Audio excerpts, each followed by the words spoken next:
ॐ अज्ञानतिमिरान्धस्य ज्ञानाञ्जनशलाकया चक्षुरुन्मीलितं येन तस्मै श्रीगुरवे नमः। भक्ति परेशानुभावो विरक्तिरुन्नत्र चैष त्रिक एककालः प्रबद्धमानस्य यथास्नतः सु तुष्टि पुष्टि क्षुदोपायो अनुघासम। भक्तजने सममाने युग पदद्वय भक्ति ज्ञान विरक्ति तीन जानो निश्चय। चित अचित ईश्वर संबंध ज्ञाने ज्ञान कृष्णतरे अनासक्ति विरक्ति प्रमाण। जेरूप भोजने तुष्टि पुष्टि प्रतिग्रासे क्षुधा निवृत्ति तीन अनाय आसे। আমি প্রথম থেকে বলে বোঝাচ্ছি, আমরা সৌভাগ্যবান সুমেধস। আমরা কলিযুগের যেটা চরম ভজনের উপায় সেটা আশ্রয় করেছি, কিন্তু এখানে ভাগবত বলছেন যে ভক্তি অনুশীলন করলে কি হবে? ভক্তি জ্ঞান এবং বিরক্তি, যেমন তুষ্টি পুষ্টি ক্ষুন্নিবৃত্তি হয় না প্রতি গ্লাসে। আমার অত্যন্ত ক্ষুধা লেগেছে, আমি যদি তখন সম্পূর্ণ আহার না করে যদি সামান্য কিছু খেতে পাই তাহলে কি হবে?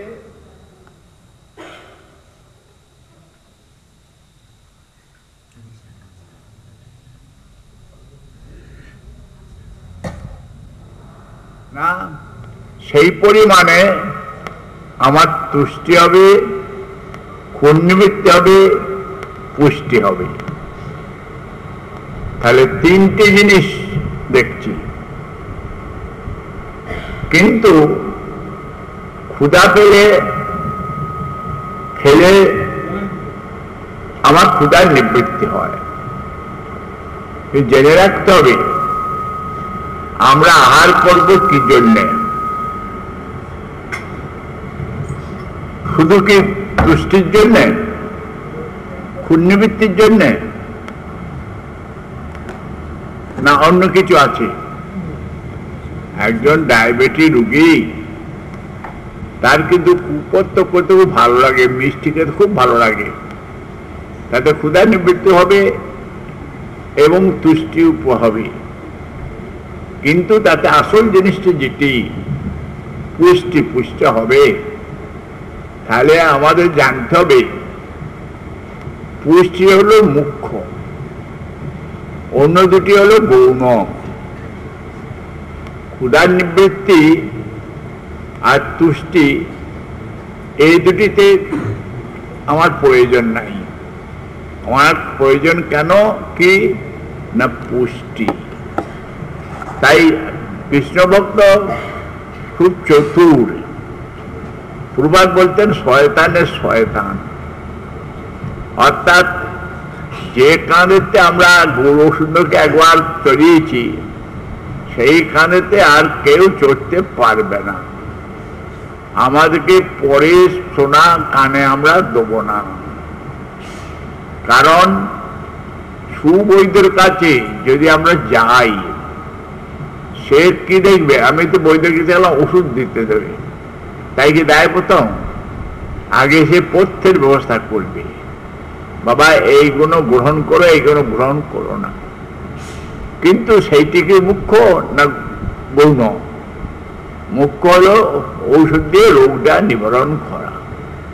তা আমরা এই পথে এসেছি, নিশ্চয়ই এটা সুপথ এবং একমাত্র পথ, একমাত্র জীবনের সার্থকতা পুষ্টি লাভের উপায় এইখানে। কিন্তু দীর্ঘদিন থাকার পরও আমাদের কেন পুষ্টি হচ্ছে না? কই বিষয়ে অনাসক্তিতে আমাদের আসছে না, কই কৃষ্ণে অনুরাগ তো আসছে না। কৃষ্ণে অনুরাগ হবে, বিষয়ে বৈরাগ্য আসবে, কোনোটাই তো আমাদের হচ্ছে না। না হচ্ছে তুষ্টি, না হচ্ছে পুষ্টি, না হচ্ছে পুণ্যবৃদ্ধি। পুষ্টির দূরের কথা। সুতরাং আমরা শ্রেয়পন্থী না আমরা প্রেয়পন্থী, এই আগে চিন্তা। তাই বলছেন বিচার পর হ, বিচার পর হতে হবে। ইয় ভালো ইয় মন্দ সব মনোধর্ম, নিজের বিচার আবার চললে হবে না। বলছেন মহাজনগত যেন স্বপন্থা। মহাজনগণ আমাদেরকে যেভাবে চলবার জন্য নির্দেশ দিয়েছেন, সৎ বৈধ যেভাবে আমাকে নির্দেশ দিয়েছেন, আমাকে সেই অনুসারে কার্য করতে হবে। আর যদি করি নিশ্চয়ই নিশ্চয়ই সেখানে সংশয়ের কোনো কথাই নাই, আমার পুষ্টি হবে। তাই বলছেন যে যদি আমার শ্রদ্ধার পর সাধুসঙ্গ হতো, তাহলে আমার তো ভজন ক্রিয়া হতো। আমার ভজন ক্রিয়া কেন হচ্ছে না? তাহলে আমার প্রকৃত সাধুসঙ্গ হচ্ছে না। সাধুকে জানতে হবে, তার গুণ কি। যেজন বৈষ্ণব চিনিয়া লইয়া আদর করিব থাকে। এখন নায়ামাত্মা প্রশ্ন মেধান বৌন সুতে ন জমে বৈশে বিনতি তিন রূপত শ্রেয়াসা বিনতি তনুষাম। যিনি সর্বাত্মন স্নপনম করেছেন, যিনি ভগবানকে দায়ভাগ করেছেন, তার কাছেই হবে। পণ্ডিত মন্য হলে শাস্ত্র ব্যাখ্যা বোঝা যাবে। তার প্রথম কি বলছেন এখানে, যে সেখানে জ্ঞান আসবে, ভক্তি আসবে। ভক্তি হলে অজ্ঞান থাকবে না। সেটা জ্ঞান কি না? চিত অচিত ঈশ্বর সম্বন্ধে জ্ঞান। তখন অচিত বস্তুটা কি, চিত বস্তুটা কি, সেটা জানা যাবে। এই বলছে চিত অচিত ঈশ্বর সম্বন্ধে জ্ঞান লাভ হবে, অজ্ঞ ব্যক্তি পাবে না। এখন কালকে বলেছিলাম শাস্ত্র জনিত। এখন কাঞ্জিভারমে একজন খুব নাম করা বেদান্তি ছিলেন, বেদান্তবাদী। আমাদের যে বিশেষদ্বৈত বাদ প্রচার করছে শ্রী রামানুজাচার্য, তার পূর্বের নাম ছিল লক্ষণ দেশিক। তিনি বেদান্ত পড়তে গেলেন সেই গুরুর কাছে, যাদব প্রকাশ তার নাম। তবে তখনকার যে নিয়ম ছিল, শিষ্য গুরুর সেবা করত, মানে শারীরিক সেবা সবকিছু।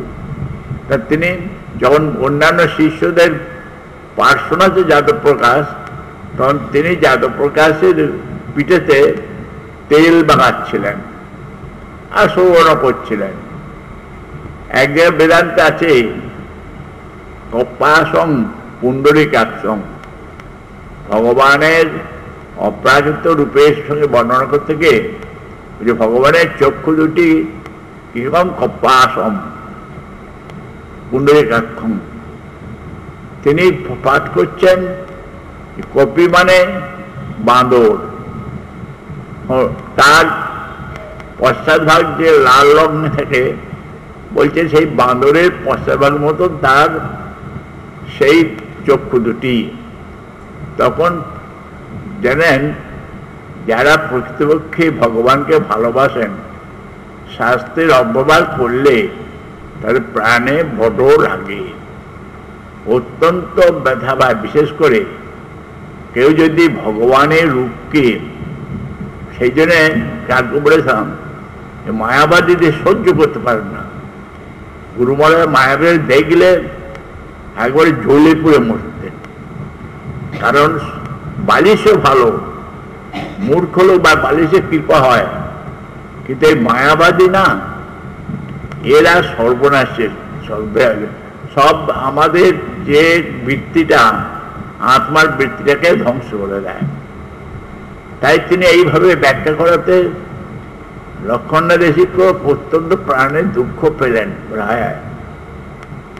তখন কি হলো, তার চোখ দিয়ে দর দর ধারা পড়তে লাগলো।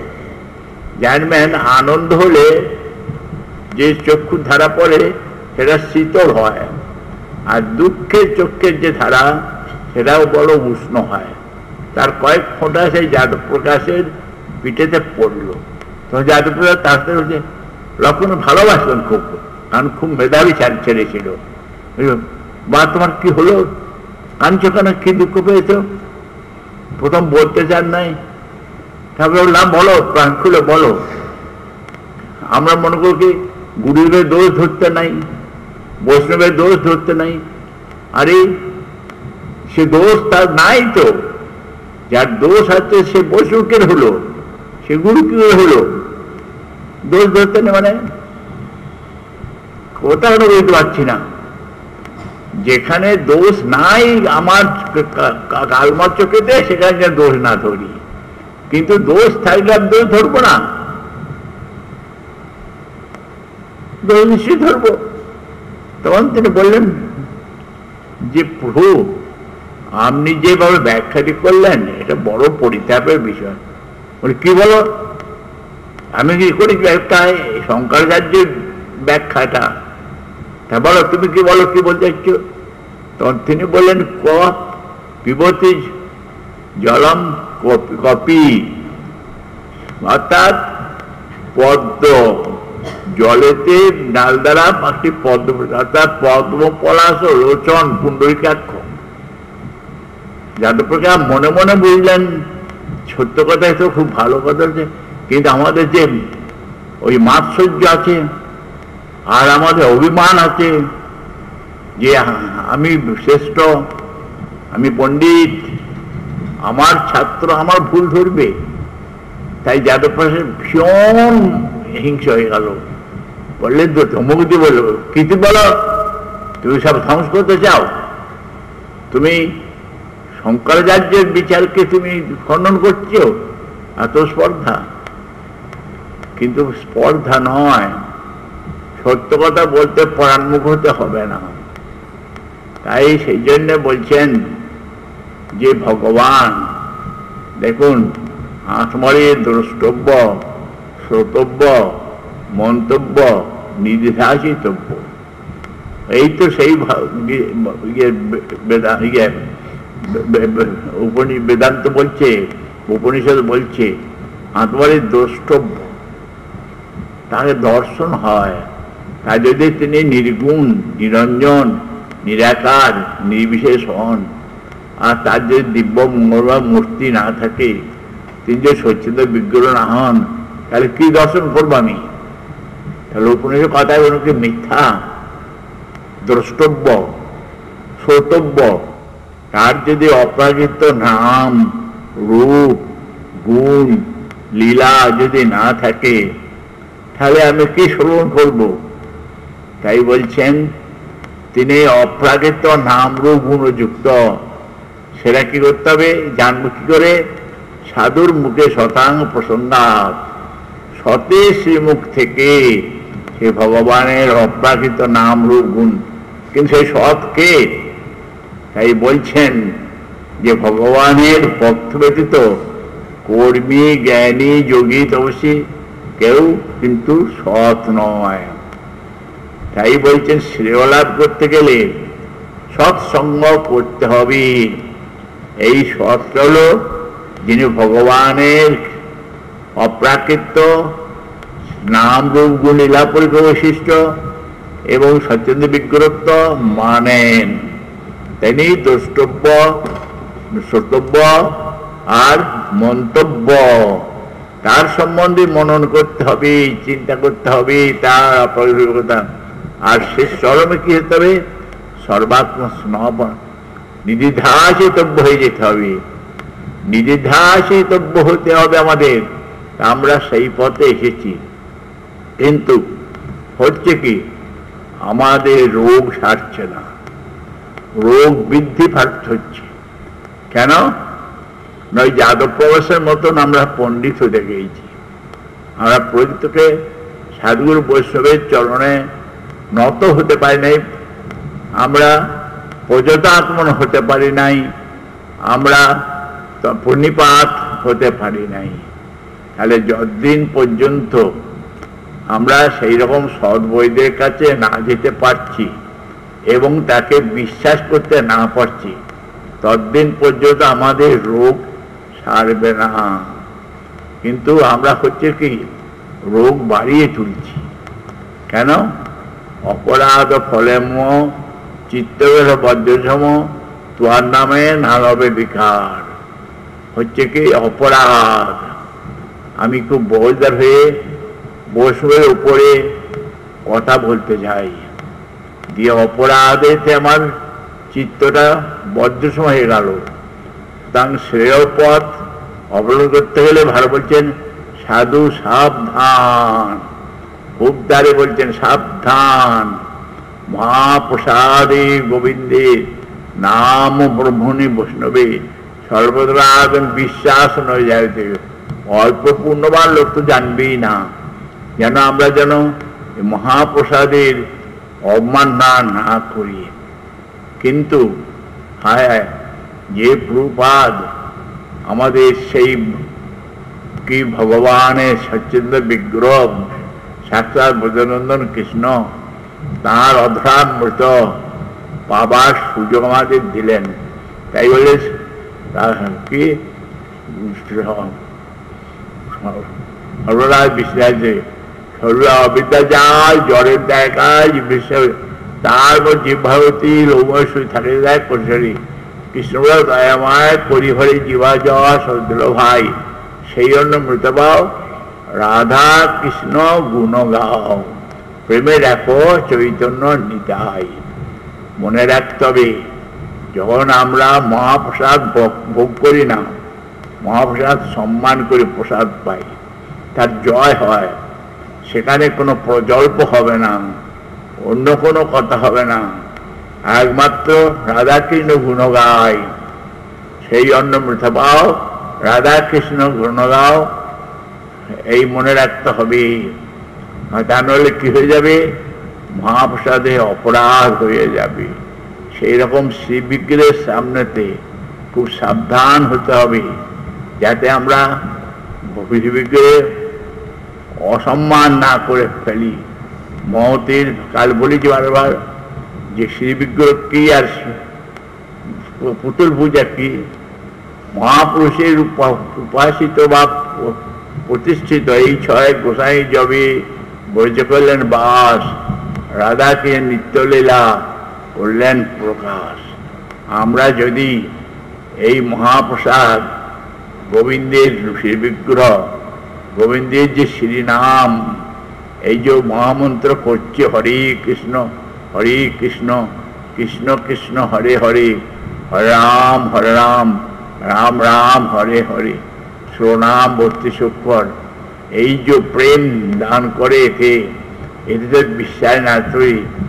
আর সবচেয়ে হলো গোবিন্দের ভক্ত, গোবিন্দের অন্তর পর্যতাত্ম ভক্ত, এই চারটি সম্পদ আমরা করছি, কিন্তু আমাদের উন্নতি হচ্ছে না। কেন? আমরা শ্রেয়কামে হই নাই তো, কারণ নিজেকে শ্রেষ্ঠ মনে করছি, বুদ্ধিমান মনে করছি। ওরে সাত ঝাঁটা মার বলে আমার মতো মূর্খ, আমার মতো প্রভুপাদ বলতেন যে আমার খুব গর্ব ছিল যে আমি খুব বড় পণ্ডিত, আমি খুব বড় ত্যাগী বৈরাগী। বললেন আমি আমার গুরুদেবের যখন গেলাম, তিনি আমাকে এমন একটা ধাক্কা দিলেন, সেই ধাক্কা পেয়ে আমি তখন শিক্ষা লাভ করলাম যে আমার নাই ক্ষীণ ব্যক্তি হয়ে আছে, তাই আমিও জগৎকে সেই ধাক্কা দিতে চাই যে ওরে নিজেকে পণ্ডিত বলে মনে করো না, নিজেকে ত্যাগী বলে মনে করো না, নিজেকে বহু বড় সাধক বলে মনে করো না। তিনাদপি সুরেই ছও, রূপ গোস্বামী পদধূলি হও, তবেই তোমার মঙ্গল হবে। আমরা কর্মবীর হতে চাই নাই, জ্ঞানবীর হতে চাই নাই, যোগবীর হতে চাই নাই, তবে হতে চাই নাই। আমরা বৈষ্ণবের পদধূলি হতে চাই। তাই আমরা অন্য কিছু আমাদের প্রার্থনা নাই। প্রভুপাদ বলেছেন কোনো অন্য সাধনা দরকার নাই, যোগ তপস্যা সাধনা কোনো কিছুই দরকার নাই। কেবল এই চারটির যদি আমি সম্মান করি, আর বিশেষ করে হরিনাম সংকীর্তনের। তাই প্রভুপাদ বার বলতেন চৈতন্য প্রতি কি লেখা থাকবে সেখানে না, সংকীর্তন বিজয়ী তরম, বিজয় তরম, অর্থাৎ সংকীর্তন বিজয় লাভ করুক। বলছে না সর্বাত্মপরম পরম বিজয়তে শ্রীকৃষ্ণ সংকীর্তনম। বলছে সপ্ত জিহ্বযুক্ত যে যোগ্য এই কৃষ্ণাম সংকীর্তন, তাতে আমাদের আহতি দিতে হবে। আমরা অপরাধবিহীন হয়ে গুরু বৈষ্ণবের নির্দেশ মতো নিয়মিত হরিনাম সংকীর্তন করব, হরিনাম করব, তাহলেই আমাদের সর্বসিদ্ধি লাভ হবে। তাহলে ধর এটা হয়। আজকাল অনেক পূর্বাল সেই বলতেন নাই, দেখো পরে কথা শুনলে কি হবে জানো, যে পরমান্নের চিনি অভাব হয়েছে, কিছু সুর কেটে ঢুকে দাও, ওর সঙ্গে কর্মগান কিছু ঢুকিয়ে দাও, বলো আরে হবে না। তাই গীতাতে ভগবান কি বললেন, কত যোগের কথা বললেন, শেষ কবে যোগিন কবি সর্বেশাং মদ গতিন অন্তরাত্মনা শ্রদ্ধাবান ভজতে যশ অচ সত্যম। শ্রদ্ধাবান ভজতে মাম, ভজন করতে হবে। কি করে? আত্মসমরণ করি তোয়া পদে হইন পরম সুখী। আত্মসমরণ করতে হবে। এই আত্মসমরণ করতে গেলে স্বীকৃতি সাপেক্ষে। আমার স্বীকৃতি হলে আমি সাধুগুরু বৈষ্ণবের আনুগত্যে হরিনাম সংকীর্তন করব, পরম বিজয়তী শ্রীকৃষ্ণ সংকীর্তনম। সেখানে চিত্তদর্পণ মার্জন হয়ে যাবে। আমার চিত্তদর্পণ মার্জন হচ্ছে না কেন? চিত্তে ধূলিকণা, আয়নাতে ধূলিকণা বেশি হয়ে যাচ্ছে কেন? না আমি শ্রেয় পথে এসে প্রিয়টাকে প্রিয় বলে গ্রহণ করে ফেললাম। আমি ডায়াবেটিস রোগী হয়ে উপত্যটাকে মেনে নিলাম, সদ্বৈতের উপদেশ শুনলাম না। তাই বলছেন হ্যাঁ, আমার মধ্যে অত সৌভাগ্যবান ব্যক্তি নাই, আবার আমার দুর্ভাগাও কেউ নাই। কেন? এত অমূল্য জিনিস লাভ করবার সুযোগ পেয়ে যদি জীবনে হারিয়ে ফেলি, আবার কে মনুষ্যজন্ম পাবো? কেউ বলতে পারে? পাবো না। দুর্লভ মনুষ্যজন্ম লভিয়া সংসারী কৃষ্ণা ভোজন দুঃখ বলিবকারী। বলে আমার কত দুঃখ। আরে দুঃখটা কি না, কৃষ্ণা ভোজন দুঃখ বলিবকারী। যে দুর্লভ মনুষ্যজন্ম চলে গেল, আর কদিন আছে, প্রদীপ নিভিয়ে যাবে, কিন্তু সময় থাকতে আমি চেষ্টা করলাম না। তাই লালাবাবু একজন জমিদার ছিলেন, তিনি হয়েছে ভক্ত ছিলেন। একজন ওই যারা ওই ঘর মাটির পাত্র তৈরি করে, সে একটা মেয়ে ছেলে কিছু মাটির পাত্র এই রাজা থেকে দিয়েছিলেন। এখন তৈরি হয়ে যাচ্ছে। তিনি বলছেন যে বাসনায় আগুন দিতে হবে, তাড়াতাড়ি আমাকে দিয়ে দিন, সন্ধ্যা হয়ে যায় রাতে। তারা জ্ঞান এসে কি? তাই তো সময় তো নষ্ট হচ্ছে। আমার বাসনা ভক্তি মুক্তি স্প্রিয়া যাবৎ বর্ততে তাবৎ ভক্তির সুষম কত অবদ্ধ হবে। আমি যে ভক্তি মুক্তি নিয়ে এখনো পড়ে এলাম, বিবেক এসে গেল সঙ্গে সঙ্গে। তুর্নং যথেত অনুমৃত্যু। বলছেন বিলম্ব করতে হবে না। এই মুহূর্তে আমরা হয়েছে কি, আমরা সব কাজ করি, কেবল ভালো কাজ পরে হবে, এটাই পরে হবে। আর যেমন একবার একটা খরগোশ আর একটা কাছিমের সঙ্গে প্রতিযোগিতা আরম্ভ হয়েছিল, দুজনে গন্তব্যস্থানে পৌঁছাতে হবে, কে আগে পৌঁছাতে পারে। আচ্ছা, খরগোশ সঙ্গে কি কাছিমের চলে? এক খরগোশ কত জোরে দৌড়তে পারে। খরগোশ কি হচ্ছে, হু করে একটা দৌড় দিল, দিয়ে হাঁপিয়ে চোখ মুজে বসে রইল, খানিকক্ষণ বিশ্রাম করে নি। আর ইয়েটা কাচিমি করলো, সে বিশ্রাম ভিন্ন গুরু সেবা, কোনো বিশ্রাম না করে সে একবারে মন্থর গতিতে চলছে। দেখা গেল কাচিমটাই আগে পৌঁছে গেল। তাই আমরা অনেক সময়তে মনে করি যে কৃচ্ছ সাধনা করে আমি বুঝি তাড়াতাড়ি ভগবানের কাছে পৌঁছে যাব, হবে না। আমাদের বলছেন কর্মে কর্মে পায়লো ফলসিন্ধুকুল, কর্মপন্থা স্মরণ করতে হবে। প্রথমেই হলো আরো শ্রদ্ধা, তারপরে সাধু সঙ্গ চাই। ভগবান সাধু সঙ্গে সর্বসিদ্ধি হয়। একবার হয়েছে কি, অবস্থ মনে পাঠ করছেন, আর সেখানে অনেক লোক শ্রোতা শ্রবণ করছেন। দুইজন মধ্যবাহী, তারা প্রত্যেকদিন ওই রাস্তা দিয়ে যান। হঠাৎ একদিন তাদের মধ্যে একজন বলছেন, ওরে কি পাঠ হচ্ছে শুনি না, যাই না। বোকা, কি হতে বলছেন? বলে যায় না, দেখ কত লোক রয়েছে, কি বলে দেখি না। তাই গিয়েছে সেদিন দুজনায়। তা অগ্রসর বলছেন, দেখো কি জানেন তো, এক গন্ডুসে 7 সমুদ্রের জল শুকিয়ে দিতে পারে। তখন এবার যদি পাগল দেখলি, এইরকম পাগলের কথা শুনবার জন্য এসেছিস? দুজনে উঠে চলে এলো। আসার পর একটি লোক সে চিন্তা হচ্ছে, আচ্ছা এত কোনো ভব্য লোক এই কথা শুনলো, এর কি কোনো রহস্য নাই? তখন পরের দিন গিয়ে জিজ্ঞেস করছে, সাধু বাবা আপনি যে এই কথা বললেন, এক গন্ডুসের অবস্থ 7 সমুদ্রের সেই হয় অলিক কথা। তখন বলছেন, বাবা শোনো, তোমার শ্রদ্ধা এসেছে, তুমি পাঠ শুনে চলে যাচ্ছে কালকে।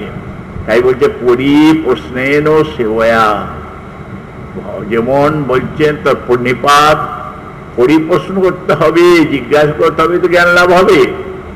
তখন বলছেন, দেখো নবমাত্র সাধু সঙ্গে সর্বসিদ্ধি হয়। সাধুর কাছে এলে কি হয় জানো, সংসার রূপ সমুদ্র সঙ্গে সঙ্গে নির্বাপিত হয়ে যায়, সংসার সমুদ্র উত্তীর্ণ হওয়া যায়। আর সেই সমুদ্রে কি থাকে, হাঙ্গরাজি থাকে।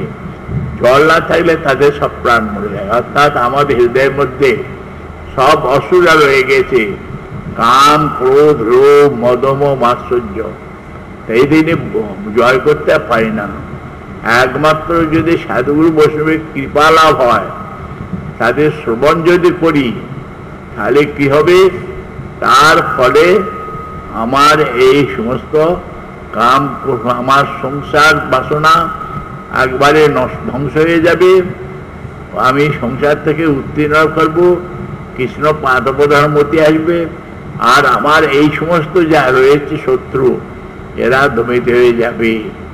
সাধু সঙ্গের এত ফল, রবমাত্র সাধু সঙ্গে, কিন্তু আমাদের হচ্ছে না কেন? না, আমরা ছাড় পাওয়ার মতো তো বাস করছি। সাধুর অনুগত্য করছে বই, আনুগত্য করছে বই। সাধুর সঙ্গেতে বলছে সদা হয় কৃষ্ণপর সঙ্গ, কৃষ্ণের সঙ্গ লাভ হবে। তো তাহলে সেই রকম সঙ্গ করতে গেলে নিজের বৃত্তিতে থাকতে হবে। তো আমি সাধুসঙ্গ করবো বলছি, কিন্তু আমার প্রবৃত্তিটা অন্যরকম রয়েছে, কুবিষয়ে প্রিয়পন্থী, আমি শ্রেয়পন্থী হতে পারছি না। তাই বলছেন সুকৃতি চাই। সুকৃতি নিশ্চয়ই আমাদের আছে, কিন্তু ভগবান আমাকে বা সাধুরা আমার কাঁধে তুলে নিয়ে যাবে না, আমাকে অনুশীলন করতে বিচারণ পর, অর্থাৎ অনুকূলটা গ্রহণ করতে হবে, প্রতিকূলটা ত্যাগ করতে হবে। আমি যদি সেই বৃত্তি না ধরি তাহলে হবে? কেউ যদি বলে মা আমার পেট ব্যথা করলে জাগিয়ে দিও, হবে? আরে আমার পেট ব্যথা আমি সবাইকে জাগাবো। তাই বলছেন যদি না বুঝি তাহলে আমি কি করব? সাপের গর্তে হাত দেবো? সাপের গর্তে হাত দিলে শোল মারবে, আমি সেই বুঝেও সাপের গর্তে হাত দিতে যাচ্ছি। সাধু সাবধান, সাবধান হতে চাইছি না। ক্ষুরস্ব ধারা নিশিতা দূরত্বয়া দুর্গম পথম কবে বদন্তি, এই পথটা সোজা পথ নয়। মনে করছি যে খুব সোজা গায়ে ফুঁ দিয়ে চলবো, বাবা একটু নিমেষ হলেই বলে যে প্রতি সকল অ্যালার্ট থাকতে হবে, সকল সময়তে আমাদের অ্যালার্ট থাকতে হবে। সুতরাং আমাদের বিশ্রমভীন সেবা বলা, সেই জন্যে বিশ্রমভীন, এখানে বিশ্রামের কথা নাই। প্রতি মুহূর্তটা শয়নে স্বপনে জাগরণে অনিশ চিন্ত কৃষ্ণ বড় বদনে, আমার খাওয়া আমার ফেরা সবেতেই কৃষ্ণ অনুশীলন হতে হবে। তাই আমাদের প্রভুপাদ কত কৃপাময়, আমাকে এমন সুযোগ দিয়েছেন যে আমার সমস্ত ইন্দ্রিয়গুলোকে যাতে আমি কৃষ্ণের সেবায় লাগিয়ে দিতে পারি, বৈষ্ণব সেবায় লাগিয়ে দিতে পারি, চারিয়া বৈষ্ণব সেবা নিষ্ঠার পেয়েছে কেবা, সেই সুযোগটা দান করেছেন। বিশেষত বৈষ্ণব সেবাটা হলো সবচেয়ে বড়। বৈষ্ণব সঙ্গেতে মন আনন্দিত অনুক্ষণ হয় সদা কৃষ্ণ পর সঙ্গ। কৃষ্ণ পর ইতর সঙ্গ না, শেষ শ্রেষ্ঠ রূপে কি প্রকৃষ্ট রূপে কৃষ্ণের সঙ্গ লাভ করতে হবে। কৃষ্ণের সঙ্গ হতে গেলে কাশ্র সঙ্গটা দরকার। কাশ্মের সঙ্গটা আমার হচ্ছে না, এই দুর্দৈব আমাদের। তাই বলে দুর্দৈব আমার সে নামে রুচি না হলো দয়াময়। আমার দুর্দৈব কি, এত কৃপাময় বৈষ্ণবরা, তারা আমাকে বললেন হরিনাম সংকীর্তন করো, কলিযুগে মহাযজ্ঞ, এতে সপ্তযজ্ঞ এর মধ্যে যজ্ঞ রয়েছে, চিত্তদেবা মার্জন হয়ে যাবে, মা দাবিবাদ হবে, চৌদিকে আনন্দ হেরি, আনন্দ দেখবো, নিরানন্দ করে থাকবে, নিঃসাহ উৎসাহ নিশ্চয় থাকবে, উৎসাহ থাকবে, যে কোনো আসুক না কেন।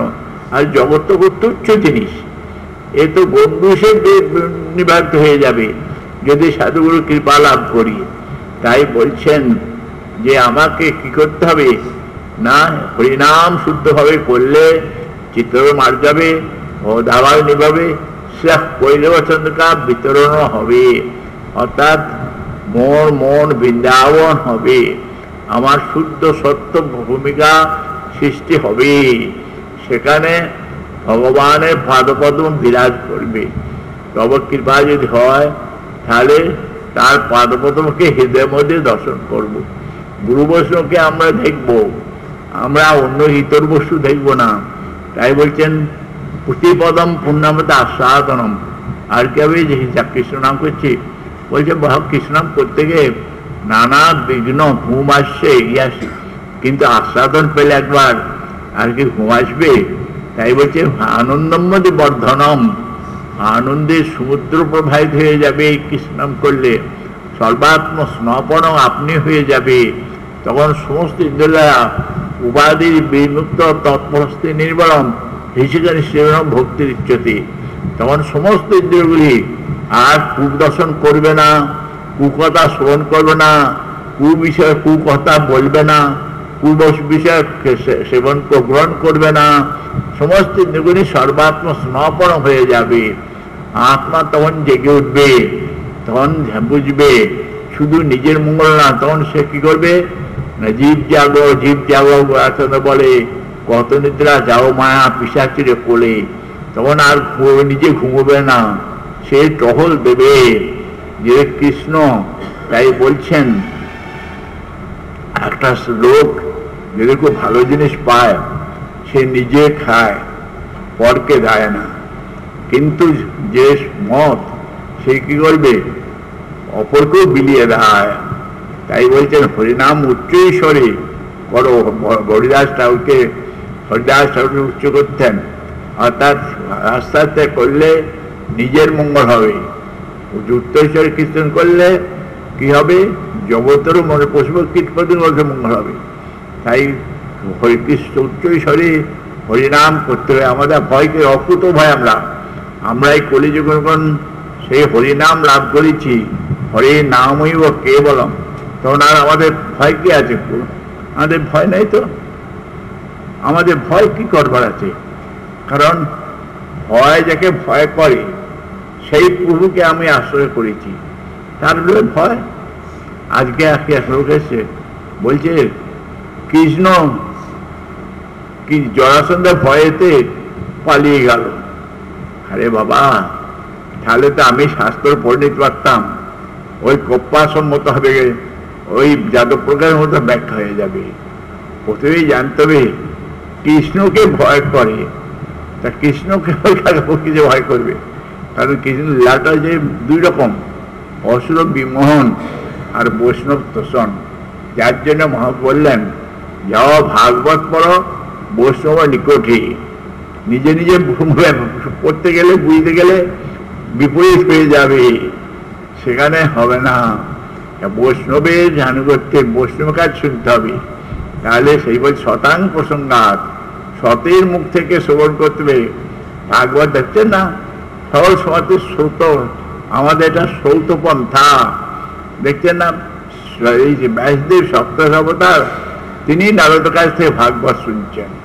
সুখদেব তিনি হলেন ব্রহ্মজ্ঞানী, তিনি ভাগবত শ্রবণ করে কৃষ্ণ প্রেমিক হয়ে গেলেন।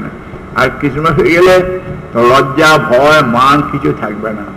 তখন উচ্চৈশ্বরে নৃত্যতি হসতি উন্মাদমান নৃত্যতি, তখন সেটাতে লজ্জা ভয় নাই। তাই সেই যে স্তর, সেই স্তর লাভ করার জন্যই এই চৈতন্য মঠ। চৈতন্য মঠে সরস্বতী হরি সংকীর্তন হবে। এখানে যতই আসুক, মহাপ্রয় আসুক, কিন্তু চৈতন্য মঠের কিছু হবে না, কিছু নষ্ট হবে না। যেমন একটা শিশির ভেতরে যদি মধু থাকে, বাইরে বহু মাছি বসতে পারে, তার জন্য শিশিরের ওই মধু নষ্ট কিছু হবে না। তাই বলছেন বাহ্যিক দিক দিকে দেখা যায় এখানে মহাপ্রলয় চলে যাচ্ছে, কিন্তু স্থিতপ্রজ্ঞস্য কাভাসা, এখানে যিনি স্থিতপ্রজ্ঞ হয়েছেন তিনি দেখছেন এতে চৈতন্য মঠের কিছু হবে না। চৈতন্য মঠ চৈতন্যই থাকবে, সেখানে সপ্তজিহ্ব সেই যজ্ঞাগ্নি প্রজ্বলিত থাকবে, সে নির্বাপিত হবে না। প্রভুপাদ এটা বলেছেন। সুতরাং আমাদের মনে রাখতে হবে, আমরা সুমেধস আমরা যাতে সাধুগুরু বৈষ্ণবের আশ্রয়তে সেই মহাযজ্ঞে আহুতি দিতে পারি। আমাদের এই জগৎ দেহটিকে, আমাদের অন্য কোনো কীর্তন তো নাই, আমাদের একটাই কীর্তন কি কীর্তনীয় সদা করি আর বৈষ্ণব সেবা।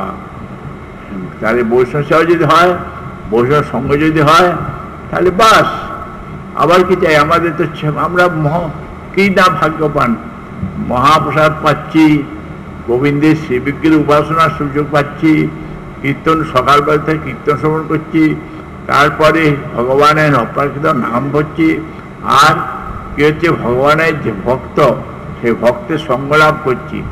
এই চারটি যখন আমরা পেয়ে গিয়েছি, তখন আর আমাদের কি দরকার আছে, কি চাই? কিন্তু এই চারটির জ্ঞান লাভ করতে চাই। বলেছেন যে তিনটি যে বিষয়ে বিরাগ, কি আসবে? বলছে কৃষ্ণের অনুরাগ হলে বিষয়ে বিরাগ আসবে। যে যে বিষয়ে যে মতো আছে প্রীতি, সেই মতো প্রীতিও চরণ তোমার। কৃষ্ণের চরণে যদি হয়, তখন সঙ্গে সঙ্গে বিষয়টা কি সকলেই মাধব, বিষয় সকলে মাধব বলছেন। ঈশাবাস্যং ইদম সর্বং যৎ জগতং জগৎ তেন তত্ত্বেন ভুঞ্জিতা মহাগীত খুশ।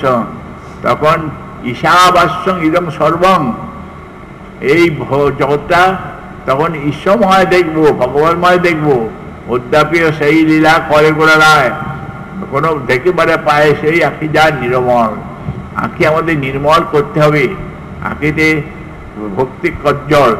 এই যে বলছেন তসমাৎ গুরুপদ্য কি অজ্ঞান তিমিরাংশ জ্ঞানাঞ্জন শলাকায়া চক্ষু উন্মিলন তস্মৈ শ্রী গুণ। আমাদের জ্ঞান সরকার দিয়ে আমাদের চক্ষু উন্মিলন করে দিয়েছে। সুতরাং আমরা কোনটে নিচু, কোনটে উঁচু, কোনটে সৎ, কোনটে অসৎ, কোনটে ন্যায়, কোনটে অন্যায়, কোনটা দিন, কোনটে রায়, আমাকে শেখাতে হবে। এ তো তারা শিখিয়ে দিয়েছেন। সুতরাং এখন আমি অনুকূলটা গ্রহণ করব, প্রতিকূলটা ত্যাগ করবো। এইটা আমার হরি হলো। আমার হরিভজনের প্রতিকূল যেটা, প্রতিপজনে আসিতে না দেব, রাখিব গড়ের পারে। প্রতিজনকে আমি আসিতে দেবো না। আমি তোমারও সেবায় দুঃখ যত, সেও তো পরম সুখ। সেবা সুখ দেব পরম সম্পদ, না সেই অবিদ্যার দুঃখ। সুতরাং আর কি চিন্তা, আমার নিজের সাধন কে আছে? এই তো গুরু বৈষ্ণব আমাদের সব দিয়ে দিয়েছেন। এখন সেইটাই ব্যবহার করতে পারলেই হলো। আমরা বুদ্ধিমান যদি হই, সেই তুষ্টি পুষ্টি ক্ষুণ নিবৃত্তি এই তিনটি আমাদের আগ্রাসে হয়ে যাবে। সুতরাং আমাদের অনর্থ দূর করার জন্য অন্য উপায় গ্রহণ করতে হবে না, আপনি চলে যাবে। তাহলে মনে রাখতে হবে, তুষ্টি পুষ্টি ক্ষুণ নিবৃত্তি তিনটে একই সঙ্গে হবে। সুতরাং তুষ্টি হলো, পুষ্টি হবে না, তাহলে হবে না। তাহলে বুঝতে হবে যে গোলমাল আছে। তাই শান্তির অভ্যর্থ কালত্ব আশাবদ্ধ সমুৎকণ্ঠার নামগানে সদা রুচি। আমাদের শান্তি খুবই কারণ থাকলেও খুব আমাদের হবে কেন? আমরা তো কৃষ্ণ ভজন করতেছি, আমাদের শত্রু আছে? কেউ শত্রু থাকতে পারে না। সুতরাং সবাই বান্ধব, সবাই আমার হরিভজনের সুযোগ দান করবে। তবে প্রতিজন এলে তাকে আমি গড়ের ওপারে রাখবো। বাঞ্ছা কল্পস্য কৃপা সিন্ধু বৈষ্ণবেভ্যো নমো নমঃ।